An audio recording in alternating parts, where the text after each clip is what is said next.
Hello everyone, welcome back to your own channel study dive. आज की इस class से हम स्टार्ट करने वाले हैं सी टेट लैंग्वेज 1 या लैंग्वेज 2 जो आप हिंदी चूज़ करते हो उसके लिए पेडागोजी का सेक्शन। जो हमारे टॉपिक्स हैं वो क्वेश्चंस के थ्रू ही हम डिस्कस करेंगे, क्योंकि अब एग्ज़ामिनर जो है कई नई तरह के क्वेश्चन पूछना आपसे स्टार्ट कर दिया है। तो जिस तरह का भी एग्ज़ामिनर का पैटर्न रहता है उसी के अकॉर्डिंग हम सारे के सारे टॉपिक्स को समझेंगे विद क्वेश्चंस। इसके अलावा बाकी भी जैसे सब्जेक्ट्स हैं, आप साइंस की प्रिपरेशन कर रहे हो, ईवीएस हो गया, सीटीपी हो गया, तो उन सब के लिए भी हम सीटेट के लिए तैयारी करेंगे। तो चैनल को सब्सक्राइब ज़रूर कर दें और वीडियो अच्छी लगती है तो वीडियो को लाइक भी करें। चलिए तो आज की ये क्लास स्टार्ट करते हैं। हमारे पास फर्स्ट क्वेश्चन है, किस विधि में शिक्षार्थी की प्रथम भाषा शिक्षण में केंद्रीय भूमिका निभाती है। प्रथम भाषा फर्स्ट लैंग्वेज या जिसे क्षेत्रीय भाषा भी कहा जाता है, मातृभाषा भी से कहा जाता है, कौन सी होगी। जो जन्म के बाद सबसे पहले बच्चा सीखता है वो ऑब्वियसली अपनी फैमिली से ही सीखेगा, है ना। जो सबसे पहली भाषा सीखता है बच्चा, जिसे हम मदर टंग का नाम देते हैं, वही उसकी क्या है, प्रथम भाषा है, फर्स्ट लैंग्वेज है।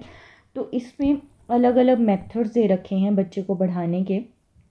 तो इसमें कौन सा ऐसा मेथड है जिसमें फ़र्स्ट लैंग्वेज जो है वो सेंट्रल रोल प्ले करती है, ये आपको आंसर करना है। ऑप्शन आपने देख ली होंगी, अभी तक जो आंसर है वो भी आपने सोच लिया होगा। तो पहले हम ये जो ऑप्शंस दे रखी हैं, मतलब अलग अलग विधियां दे रखी हैं, इनको देख लेते हैं जिससे कि आप अपने सही आंसर तक पहुंच पाओ। अगर हम बात करें संप्रेषणात्मक भाषा शिक्षण विधि की, तो ये कैसी शिक्षण विधि है जिसमें संप्रेषण का मतलब है कम्युनिकेशन, है ना। तो कम्युनिकेट करके क्या करता है बच्चा, जो भी भाषा सीखना चाह रहा है उसको सीखता है, उसी में कम्युनिकेट करता है, उसमें संप्रेषण करता है ना। प्रत्यक्ष विधि का अर्थ है कि वस्तुओं को प्रत्यक्ष रूप में दिखाया जाता है। फॉर एग्जाम्पल हमने एप्पल दिखा दिया, है ना, डॉग दिखा दिया और बोला इस चीज़ को डॉग कहते हैं, इसको एप्पल कहते हैं, है ना, सेब कहते हैं। जो भी टारगेट हमारी लैंग्वेज है उसी लैंग्वेज में हम बता रहे हैं।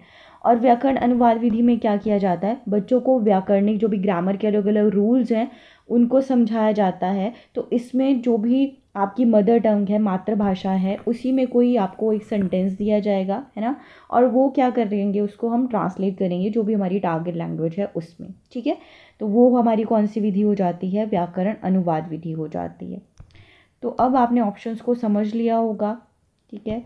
अब इसके अकॉर्डिंग हमारा जो राइट आंसर क्या बनता है, व्याकरण अनुवाद विधि, क्योंकि इसी में हमने बात की कि फर्स्ट लैंग्वेज को काफ़ी ज़्यादा इंपॉर्टेंस दी जाती है, क्योंकि उसी में बोला जाता है बेटा वैसे ट्रांसलेट करो आप, है ना।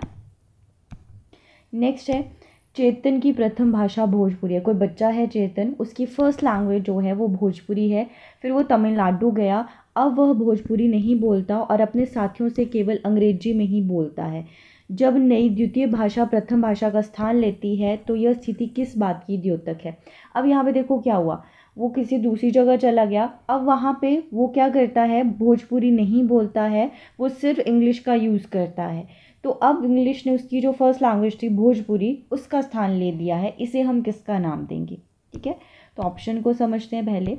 कोड मिक्सिंग का मतलब होता है कि जब हम बात कर रहे हैं, है ना, या लिख रहे हैं, बात कर रहे हैं, जो भी है, तो हम क्या करते हैं, अलग अलग भाषाओं को क्या कर लेते हैं, मिक्स कर लेते हैं। फॉर एग्जांपल जैसे अभी मैं कर रही हूँ, मैं हिंदी और इंग्लिश की जो भी वर्ड्स हैं उनको क्या कर लेती हूँ, मिक्स कर लेती हूँ। ठीक है, तो उसे क्या, इसका नाम दे देंगे हम, कोड मिक्सिंग का नाम दे देते हैं। और कोड स्विचिंग का मतलब है कि हम बात करते ही, मैं पहले पर्टिकुलर एक लैंग्वेज में बात करती हूँ, फिर मैं सडनली अपनी लैंग्वेज को स्विच कर लेती हूँ, मतलब मैं दूसरी भाषा में बोलना स्टार्ट कर देती हूँ, उसे हम किसका नाम दे देंगे, कोड स्विचिंग का नाम दे देंगे। ठीक है, और द्विभाषावाद या बाइलिंगुइज्म क्या आ जाएगा, जब आप दो से ज़्यादा भाषाओं का इस्तेमाल करते हो। जैसे बहुत सारे बच्चे, फॉर एग्जांपल आप पंजाब को बिलोंग करते होंगे तो पंजाबी भी जानते होंगे, आप इंग्लिश भी जानते होंगे, हिंदी भी जानते होंगे, है ना। तो वो क्या आ गया, आपका द्विभाषावाद आ गया कि आप दो से अधिक भाषाओं को जानते हो, उसका इस्तेमाल करते हो। ठीक है, जैसे स्कूल में आप अलग लैंग्वेज यूज़ कर लेते हो, घर पे अलग लैंग्वेज यूज़ कर लेते हो, वो द्विभाषावाद है। इसके बाद ऋणात्मक द्विभाषावाद या सब्ट्रैक्टिव द्विभाषावाद क्या आ जाता है, जिसमें जो कोई बच्चा है या कोई भी पर्सन है, वो जो अपनी घरेलू या मातृभाषा या फर्स्ट लैंग्वेज जिसे हमने बोला को किसी अन्य भाषा, जो भी आमतौर पर जैसे स्कूल में सीखी जा रही है, जैसे आजकल बहुत अच्छे स्कूल्स हैं तो उसमें इस बात पे फोकस किया जाता है कि इंग्लिश में ही बच्चा बात करेगा, है ना। तो उसकी जो मातृभाषा फर्स्ट लैंग्वेज है उसे डिस्करेज करके जो भी वहाँ पे हमारा टारगेट है कि भाई इंग्लिश में ही बात करे बच्चा या हिंदी में ही बात करे, उसमें बात करने पे जोर दिया जाता है वहाँ पे। ठीक है, तो इसे हम किसका नाम दे देते हैं, सब्ट्रैक्टिव द्विभाषावाद या ऋणात्मक द्विभाषावाद। मतलब जो मदर टंग है, मातृभाषा है, डिस्करेज किया जाता है कि उसमें ना बात करके आप हम क्या करें, जो भी नई लैंग्वेज है, ये समाज में जैसे इंग्लिश को आज के डेट में बहुत इंपॉर्टेंस दी जाती है कि भाई आप उसी में बात करें। ठीक है, तो आमतौर पर शिक्षा या सामाजिक प्रमुख भाषा से बदलने या घटाने के लिए मजबूर किया जाता है। इसे हम किसका नाम दे देते हैं, ऋणात्मक द्विभाषावाद का नाम दे देते हैं। ये सारे नोट्स आप प्लीज़ नोट कर लें, लास्ट में आपके काम आएंगे। तो इसके अकॉर्डिंग अब आंसर तक हम पहुंच गए। यही बच्चे के साथ हुआ। अब भोजपुरी नहीं बोल पा रहा है, वहाँ तमिलनाडु में इंग्लिश को ज़्यादा इंपॉर्टेंस दी जाती है, तो उसी में वो बात करता है। तो इस जो क्या हुआ, जो वहाँ की समाज की भाषा थी, है ना, या शिक्षा क्षेत्र में भाषा थी, उसी पे में बोलने के लिए बच्चों को फोर्स किया गया, जोर दिया गया, है ना। तो ये क्या है, ऋणात्मक द्विभाषावाद, इसे हम नाम दे देंगे। नेक्स्ट है, निम्नलिखित में से कौन सा पठन पूर्व गतिविधि को समर्थित करता है। ठीक है, पठन पूर्व गतिविधि, पढ़ाने से पहले के बारे में, है ना। तो शिक्षार्थी को कार्य का रांशीकरण करने को कहना, व्याकरणिक संरचनाओं का शिक्षण, भावानुवाद संबंधी कार्यों का प्रयोग या अनुमान लगाने से संबंधी कार्य का प्रयोग। अब इनमें से कौन सी ऐसी एक्टिविटी है जो पढ़ने से पहले बच्चा करेगा। ठीक है, तो आंसर आपने सोच लिया होगा। पढ़ने से पहले बच्चा क्या करेगा, अनुमान लगाना। पहले बोल दिया कि अनुमान लगाओ इसके बारे में, है ना, क्योंकि बाकी सब कुछ कि हाँ भाई सारांश बताओ, इसका क्या होगा, संरचना करो, इसका जो भी हमने पढ़ा उसका अनुवाद करो, ये तो पढ़ने के बाद की गतिविधियाँ हैं ना। पढ़ने से पहले की एक्टिविटी क्या है कि बोल दिया अनुमान लगाओ इसके बारे में। नेक्स्ट है, उपचारात्मक शिक्षण के बारे में कौन सा कथन सही है। उपचारात्मक शिक्षण, रेमेडियल टीचिंग जिसे हम नाम देते हैं। रेमेडियल टीचिंग का क्या मतलब होता है कि जो भी बच्चे की प्रॉब्लम है, नीड है, उस ज़रूरत के अकॉर्डिंग बच्चे को पढ़ाया जाए, है ना, या रीटीच किया जाए। उस रीटीचिंग को रेमेडियल टीचिंग या उपचारात्मक शिक्षण का नाम दिया जाता है। तो इसके बारे में कौन सा कथन सही है, प्रदर्शन या उपलब्धि सुधार हेतु मदद देना, उपलब्धि में सुधार हेतु अतिरिक्त अंक, एक्स्ट्रा मार्क्स दे दिए, मेधावी बच्चों को अतिरिक्त ध्यान देना, जो बहुत अच्छे बच्चे, सुपीरियर बच्चे, उन पे एक्स्ट्रा ध्यान आप देते हो, या पिछड़े विद्यार्थियों के साथ सहानुभूति दर्शाना। तो ऐसा कुछ मैंने बोला कि ऐसा करेंगे कि सिर्फ जो डिप्राइव्ड बच्चे होंगे उनके साथ हम एक्स्ट्रा सहानुभूति उनको दिखाएंगे, या बहुत अच्छे बच्चे हैं उन पे एक्स्ट्रा ध्यान देंगे, या एक्स्ट्रा मार्क्स के बारे में बात की, है ना। तो आंसर आपको पता चल गया होगा। जो भी बच्चे का प्रदर्शन या उपलब्धि है उसमें सुधार करना, उसको रीटीच करना, जो भी उसकी प्रॉब्लम है उसके अकॉर्डिंग उसमें उसका सोल्यूशन प्रोवाइड करना। नेक्स्ट है, अभिकथन, असर्शन और रीज़न का क्वेश्चन दे रखा है। आपने देखना है असर्शन क्या पहले सही है या गलत। सेकंड चीज़ आपने देखनी है जो तर्क दिया है, क्या वो खुद में सही स्टेटमेंट है या गलत स्टेटमेंट है। और नेक्स्ट चीज़ फिर आपने देखनी है कि अगर आर करेक्ट है और ए भी करेक्ट है तो क्या आर ए की करेक्ट एक्सप्लेनेशन है या नहीं है, है ना। तो पहले पढ़ते हैं, अंग्रेजी भारत में एक सहराजकीय भाषा है, क्या ये बात सच है। सेकंड, भारतीय विद्यालयों में अंग्रेजी को विदेशी भाषा की तरह पढ़ाया जाता है, क्या विदेशी भाषा की तरह पढ़ाया जाता है, बताओ इसमें से क्या सही लग रहा है। तो पहले तो इस बात को जानना ज़रूरी है कि सहराजकीय भाषा है या नहीं है ना। तो भारत के संविधान में अंग्रेजी को भारत की सहराजकीय भाषा अनुच्छेद 343 में ये बताया गया, घोषित किया गया है ना। तो मतलब ये बात तो सही है, फर्स्ट स्टेटमेंट सही है और सेकंड स्टेटमेंट क्या है, गलत है। विदेशी भाषा की तरह नहीं, सेकंड या थर्ड लैंग्वेज की तरह पढ़ाया जाता है, तो कोई विदेशी भाषा फॉरेन लैंग्वेज नहीं है ये, है ना। तो ए करेक्ट है परंतु आर गलत है, और आर गलत होगा तो करेक्ट एक्सप्लेनेशन तो ऑब्वियसली नहीं हो सकता है। नेक्स्ट है, निम्नलिखित में से कौन सी भाषा की विशेषता नहीं है। भाषा के बारे में बहुत ही इजी टाइप का क्वेश्चन पूछा गया है। अब जरूरी नहीं ऐसे डिफिकल्टी क्वेश्चन पूछे जाएं, बहुत सरल सिंपल टाइप के क्वेश्चन भी आपसे पूछे जाते हैं। जैसे ये बिल्कुल सिंपल टाइप का क्वेश्चन पूछा गया है, भाषा सांकेतिक होती है, बिल्कुल संकेतों का हम यूज़ करते हैं, जेस्चर्स का कई बार यूज़ करते हैं। सामाजिक होती है, व्यवस्थित होती है ना, एक ऑर्डर सीक्वेंस में होती है, बट स्थिर नहीं है, ये अस्थिर है, हमेशा बदलती रहती है। जैसे हिंदी संस्कृत भाषा का बिगड़ा हुआ रूप है, क्योंकि स्थिर नहीं है, ये बदलती रहती है, तो ये विशेषता नहीं है इसकी। ठीक है, ये अस्थिर होना चाहिए था यहाँ पे। ठीक है, तो राइट आंसर हमारा आ जाएगा फोर्थ। नेक्स्ट क्वेश्चन है, यहाँ पे भी असर्शन रीजन दे रखा है। पहले के ज्ञान के प्रत्यास्मरण के लिए विद्यार्थियों को संकेत देना महत्वपूर्ण है। स्मरण का क्या अर्थ होता है? कोई भूली हुई चीज़ को याद करना, है ना। तो पहले के ज्ञान के लिए के प्रत्यास्मरण, भूली हुई जो चीज़ है उसे याद करने के लिए विद्यार्थियों को संकेत देना महत्वपूर्ण है ना। क्योंकि कई बार क्या होगा कि आप सीधा बच्चों को पढ़ाना शुरू करो, बच्चे ने पढ़ा तो है पर भूल गया है, अब आप अज्यूम करके चल रहे हो कि आता ही होगा यार, पढ़ाया तो है, और बच्चे को नेक्स्ट लेक्चर जो आप प्रेजेंट में पढ़ा रहे हो कुछ भी समझ नहीं आया, क्या फ़ायदा उस पढ़ाने का। तो पहले उसे याद तो करवाओ जो पिछला वो भूल गया है ना, इम्पॉर्टेंट है। पहले के ज्ञान के प्रत्यास्मरण से विद्यार्थियों को जानी गई भाषा से नई भाषा में संबद्धता स्थापित करने में मदद मिलती है। सही बात है या गलत बात है? देखो अब दोनों चीज़ें सही हैं या गलत हैं। तो ए और आर दोनों सही हैं, और आर जो है ए की करेक्ट एक्सप्लेनेशन बी है, दोनों ही बातें सही हैं भाई। नेक्स्ट क्वेश्चन है, कक्षा 8 की अध्यापिका ने अपने विद्यार्थियों को प्रदत्त कार्य, कुछ भी क्लास दे सकता है वो, है ना, प्रदत्त कार्य के रूप में घर में ऊर्जा बचत से संबंधित एक लीफलेट बनाने के लिए कहा। यह कार्य भाषा की किस विशेषता को पोषित करेगा? अब यहाँ पे लीफलेट क्या होता है वो आपको पता होना चाहिए। कुछ इस तरह का दिखता है आपका लीफलेट, है ना। आजकल आप देखते हो बहुत सारी एडवर्टाइजमेंट या और चीज़ों के लिए ऐसा कुछ दिया होता है। तो ये लीफलेट जो है ये किसके लिए काम करेगा, किसके लिए हेल्प करेगा? ये सकारात्मक आदेश सूचक। सकारात्मक आदेश सूचक मतलब कि कुछ पॉजिटिव चीज़ हम सीखते हैं, जैसे आजकल न्यूज़पेपर में भी डाले होते हैं बहुत सारे ऐसे ना, तो उन्हें सकारात्मक आदेश सूचक कहा जाता है। कुछ जानकारी मिलती है हमें पॉजिटिव वे में उससे, है ना, तो उस याद रखना है उस चीज़ को हम किसका नाम देते हैं? सकारात्मक आदेश सूचक का नाम दे देते हैं। नेक्स्ट क्वेश्चन है, एक पाठ योजना बनाते समय उसका उद्देश्य निश्चित किया गया कि विद्यार्थियों को यह सिखाया जाए कि ग्राहकों के साथ विशिष्ट व्यापार संबंधी संप्रेषण कैसे किया जाए। ये उद्देश्य हमने एक ऑब्जेक्टिव बना लिया आज के लेसन को बढ़ाने का। यह उद्देश्य नीचे दी गई किस विधा से मेल खाता है? क्या एक रिपोर्ट की तरह होगा, आर्टिकल की तरह, पत्र की तरह, या वर्णन की तरह? ठीक है, मतलब ये जो हम बच्चे को सिखाएंगे ना कि ग्राहकों के साथ विशिष्ट व्यवहार संबंधी संप्रेषण कैसे किया जाए, क्या ये एक रिपोर्ट होगा, आर्टिकल होगा, पत्र होगा, या वर्णन होगा?